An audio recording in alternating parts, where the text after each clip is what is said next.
kita harus hormat.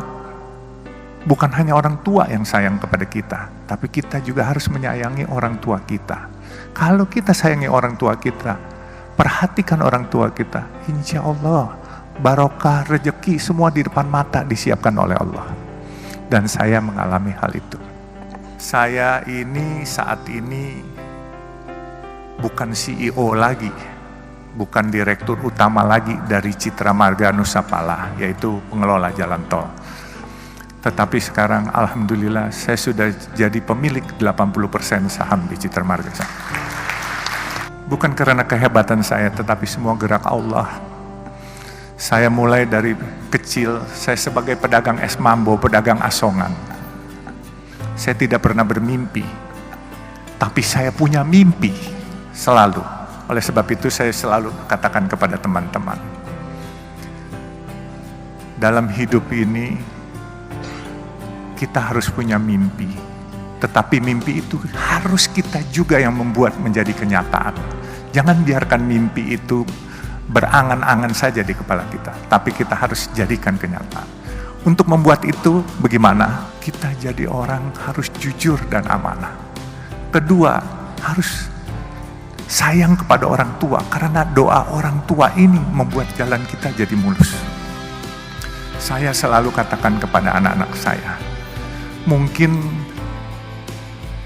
kalau kamu disuruh pilih sayang ibu atau bapak, kamu bingung. Tapi saya tekankan kepada anak saya, pertama kamu harus lebih hormat, lebih sayang kepada ibu kamu. Baru kedua bapak kamu.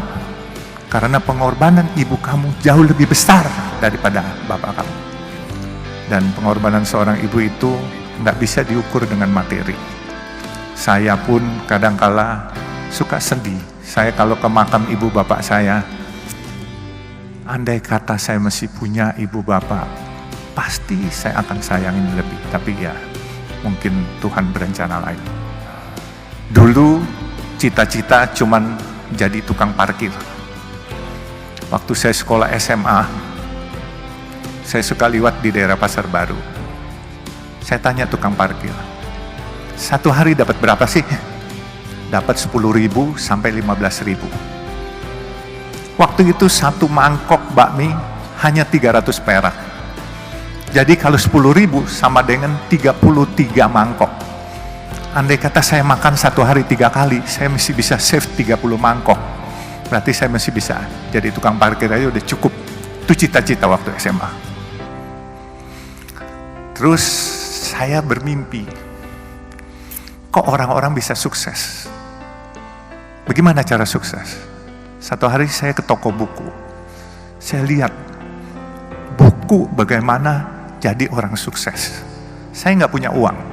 Waktu itu toko bukunya di Pasar Baru, toko buku Tropen. Saya hanya duduk ke sana, saya numpang baca, terus saya pulang. Saya bacain buku bagaimana cari orang sukses. Sebenarnya nggak perlu baca buku lagi, karena jadi orang sukses itu harus rajin bekerja.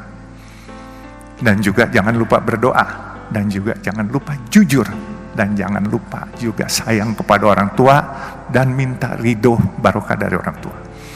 Itu intisarinya. Dan saya selalu bermimpi memang menjadi orang sukses. Mimpi itu saya sendiri pesimis waktu itu untuk jadi, untuk sukses. Tetapi seperti saya katakan, bahwa ini semua gerak Tuhan, bukan gerak saya. Ya Allah, dengan perkenan Engkau, kalau memang diperkenankan, aku ingin mengharumkan nama Islam dan aku ingin sukses. Sukses itu entah bagaimana, apakah punya nama besar, apakah punya harta, saya bilang terserah. Rupanya doa saya dijabah Allah. Dan saya bisa mendapat kesempatan mempunyai usaha. Saya punya usaha kayu dulu di Kalimantan, saya bikin triplex. Tapi waktu Orde Baru, karena saya kurang dekat dengan pemerintahan waktu itu, Akhirnya saya dikeluarkan satu surat untuk tidak dilayani dokumentasinya. Akhirnya saya tutup pabrik saya. 11.000 karyawan saya harus pulang ke Jawa itu semua. Dan saya nggak kecil hati. Saya bilang, ya Allah, kalau memang ini rencanamu, nggak apa-apa. 11.000 karyawan bedol desa semua pulang. Saya diam, terus saya coba lagi untuk berusaha lagi. Tetap kadangkala jatuh bangun itu pasti. Ya ada hal-hal waktu 2008, saya ingat itu pabrik tahun 94 saya tutup dan saya 2008 diajak seorang teman. 14 tahun saya pensiun itu ibaratnya nggak ada kerjaan. Diajak seorang teman untuk ikut di perusahaan pemboran minyak lepas pantai. Tapi 1 tahun saya bilang ini bukan bidang saya. Kemudian saya tahun 2012 saya ditawarkan oleh pemegang saham yang sedang berantem, pemegang saham jalan tol Citra Marga Nusa Pala Persada. Itu jalan tol dalam kota, dan sekarang ini kalau perusahaan tol swasta terbesar adalah Citra Marga. Jadi saya ceritakan juga, inilah mungkin yang paling penting. Waktu saya masuk di Citra Marga, ini pemegang sahamnya berantem, menanyakan kepada saya, kamu berani nggak jadi direktur utama? Saya bilang, kenapa harus saya? Karena ini raksasa-raksasa lagi pada berantem semua. Waktu itu Citra Marga yang punya adalah Ibu Tutut diantaranya. Terus ada Robi Sumampau, Robi Kete, dan ini naga-naga semua lah. Kebenaran saya ini kelahiran Kalimantan Timur, dari Sungai Mahakam saya lahirnya. Lalu saya jawab sama teman-teman saya, selama enggak nyuri, saya berani apa saja saya dan tidak korupsi. Akhirnya saya ditunjuk sebagai direktur utama. Di waktu saya ditunjuk sebagai direktur utama, saya melihat karena ini perusahaan publik, pemegang sahamnya ini banyakkan institusi-institusi asing. Saya lihat ini perusahaan bagus. Kenapa saya bilang bagus?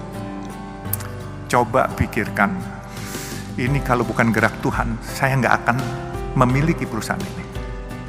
Saya dulu punya perusahaan kayu, saya pernah punya restoran, saya pernah punya hotel.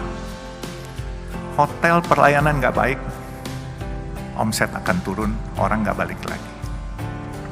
Restoran makanannya asin atau pedas, kepedesan, orang besok nggak balik lagi. Makanya saya bilang, saya bisa dapat jalan tol ini, coba pikirkan jalan tol. Kalian pernah lewat jalan tol, bayar, macet, marah-marah hari ini, brengsek ini jalan, macet, bayar pula. Besok kalian dengan senyum nganterin duit lagi kepada kita. Nah itu bedanya. Jadi jalan tol itu, mau keasinan, mau kepedesan, mau kemanisan, tetap dimanfaatkan. Nah ini semua gerak Tuhan yang milihin. Jadi saya berpikir gini, saya tidak punya rencana punya jalan tol, tetapi jalan tol ini gini, kalau saya tidur jam 10 malam, itu truk-truk besar yang nyariin duit sampai subuh jam 5 pagi. Kemudian kalau saya lagi melek bangun, sedan-sedan dan kendaraan umum dari jam 5 pagi sampai jam 10 malam. Nah jadi itulah perkembangan jalan tol. Bisnis ini beda dengan hotel, dengan restoran, dan yang lain-lain. Nah, saya bisa ceritakan, waktu saya lihat perusahaan ini bagus, saya kumpulkan teman-teman saya. Teman-teman saya dari berbagai macam suku. Ada yang Tionghoa atau yang disebut Aseng. Jadi saya bilang, ini daripada asing yang milikin, kenapa nggak kita-kita, kalian para Aseng, teman-teman, maupun yang lain, ayo kita milikin. Mereka tanya sama saya, bagaimana? Saya bilang, gampang, siapin aja dananya, saya bikin asing ini keluar barangnya. Jadi waktu itu saya direktur utama, apa yang saya sebut itu pasti bereaksi market. Tapi waktu itu memang saya menyebut ingin membeli sesuatu barang, itu asingnya ketakutan. Kebenaran saya nggak sekolah tinggi, Pak. Jadi saya main seruduk aja. Kalau ikutin aturan, saya nggak berani ngomong begitu, karena di aturan nggak boleh. Jadi saya bilang hari itu, saya ingin beli Bank Senturi yang sedang bermasalah waktu itu. Itu semua asing tidak setuju. Dia lepas barang itu semua. Akhirnya teman-teman saya beli semua. Akhirnya sekarang pemiliknya adalah orang Indonesia asli semua, Pak. Jadi Citra Marga ini udah nggak ada asing. Kalaupun ada asing 1-2 orang gitu. Jadi kita boleh berbangga lah, ini kita tarik kembali Citra Marga. Dan saya pikir ini sesuatu perusahaan yang besar. Dan kenapa saya bilang besar? Dia punya omset untuk dalam kota 600.000 kendaraan per hari. Memang biaya pembangunannya cukup besar. 600.000 kendaraan kali 9.500 rupiah. Kurang lebih hampir 6 miliar, 5,4 miliar per hari. Bukan hanya jangan sombong. Harus selalu merasa iba atas kekurangan dan kebutuhan orang lain yang belum tercukupi. Insya Allah rezeki itu datang bagaikan tsunami. Benar-benar, ini saya sudah alami sendiri.